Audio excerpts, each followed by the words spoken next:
the listeners.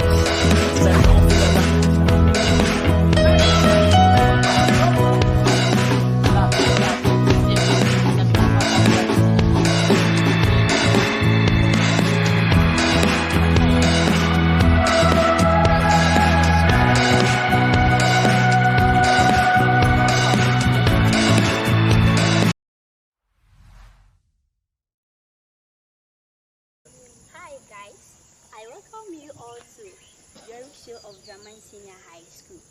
I came with the name Precious, and I am your host for the show. Today, the topic on board is sexual promiscuity among students. So to get to know the details, let's find out from the YOREC. Without wasting much time, I have with me here my beautiful and handsome guys who are going to discuss the topic. So, Gifty, what is your idea about sexual promiscuity? So, when we say sexual promiscuity, it means having many or involving in many sexual partners. Okay. That's not bad. So, Judith, what is your understanding? Do you think it's common in our school? Yes, of course. It's common in our various senior high school. Even statistics shows that 5,575 students drop out every year, both the JHS and the senior high school. So it's quite alarming. So Desmond, do you think it's common among our school here? I mean Gwiraman Senior High School. No, I don't think so. What? You said no? It is happening here. Really? I don't think so. This school is a religious and God-fearing school. Then you're not sharp and caring. Things are happening in this school among boys and girls. Okay, I see. So Mercy, do you agree to the submission? Yes, it's happening in this school.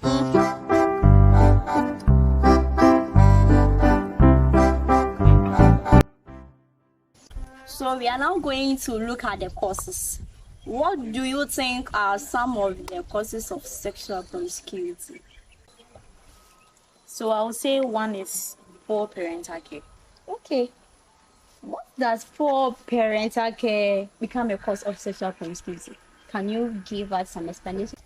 Okay, so the reason why I said one is poor parental care is that one could notice in this situation that female students are always at the receiving end because they are vulnerable.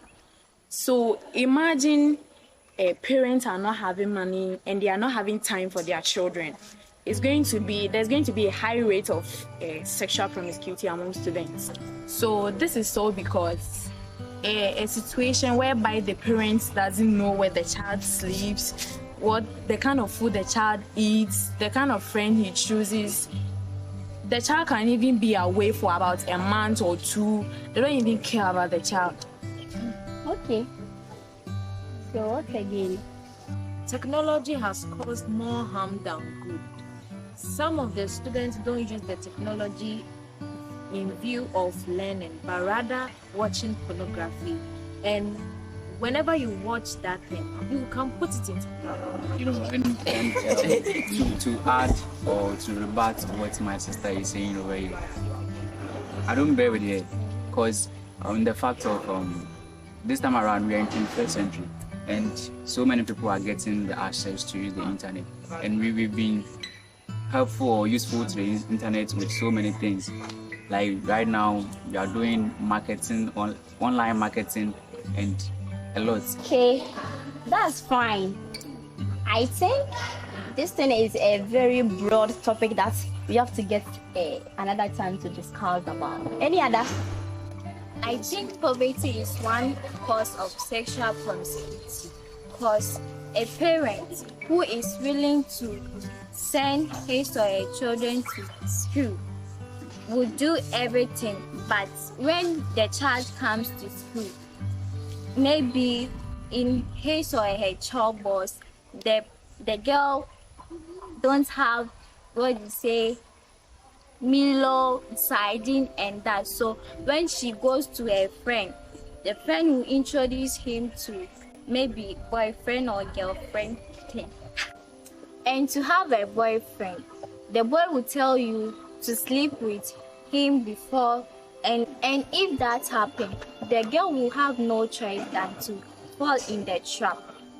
So in view of this, supposing I'm a father and I've chosen to send my daughter to school, of which I'm not providing the needs for the daughter or my daughter, it is actually going to let her find a boy so that the boy will be providing for her, or maybe a teacher.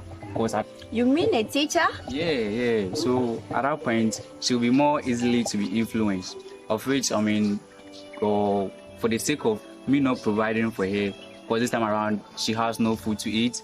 She even don't have pomade to put on or the dress to put on.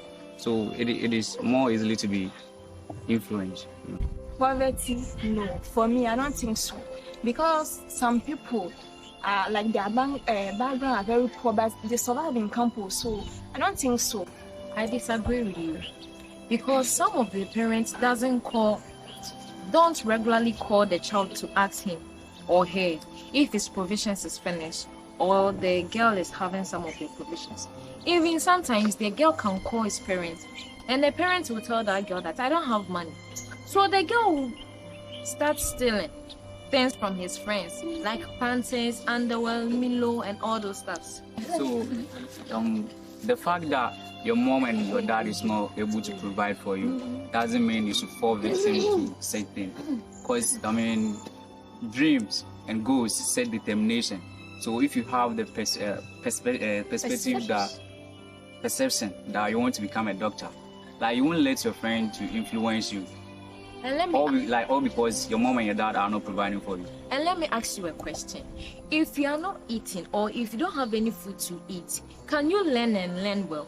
No, you cannot. But I'm sure that you not come from the house empty-handed. Yes. Definitely, your parents are going to give you something like Gary and Milo. Yeah. So you have to manage that. Some of them doesn't give them Gary and Milo. Gary and Milo at the same time. Yes, that can be possible. You can get even Bilibili. But you have the determination that you want to become a doctor.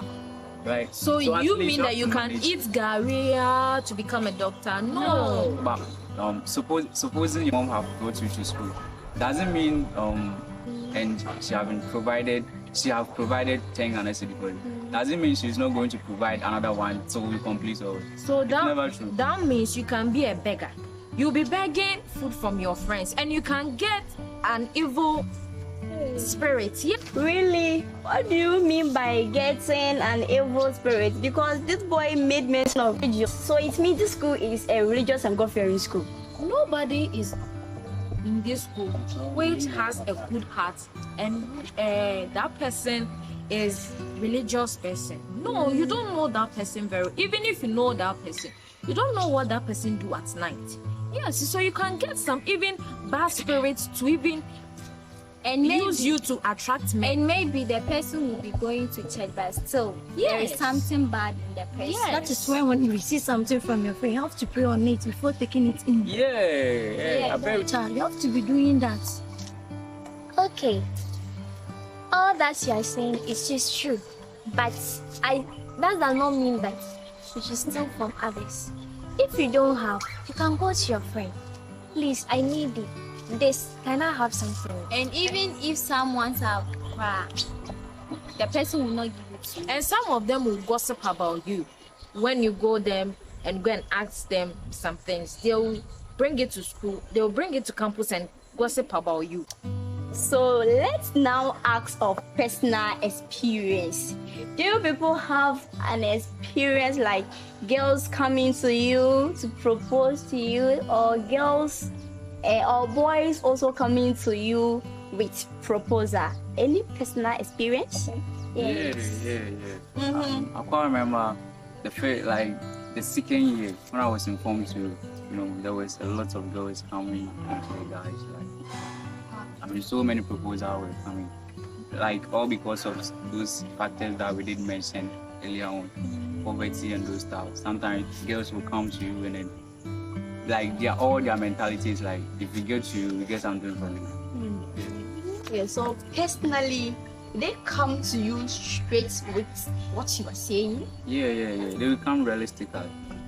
Yes, one last time I was walking around the building and I saw a certain guy and a certain girl. And the guy was kneeling in front of the girl, begging the girl to accept his proposal. That's very deep. Yes, and the girl to accept his proposal. And wow! Suddenly the guy stood up and the guy kissed the girl. In this school? In this school? Wow. I think he said the school is religious and God-fearing. So you personal, has someone come to you? Yes, of course. But me personally, I refused because I want to focus and study my books. Wow, that is quite interesting. But let's come to our last question. It's from the statistics. About 5,575 students are dropping out from school every year, both the SHS and JHS. So who should be blamed? Should we blame the students or the school for lack of discipline or the parents? I think we should blame the students, because if your mom and your dad is not able to provide for you, it doesn't mean you should go and find someone to say. I think we should blame the parents because some of the parents doesn't come to PTA meeting.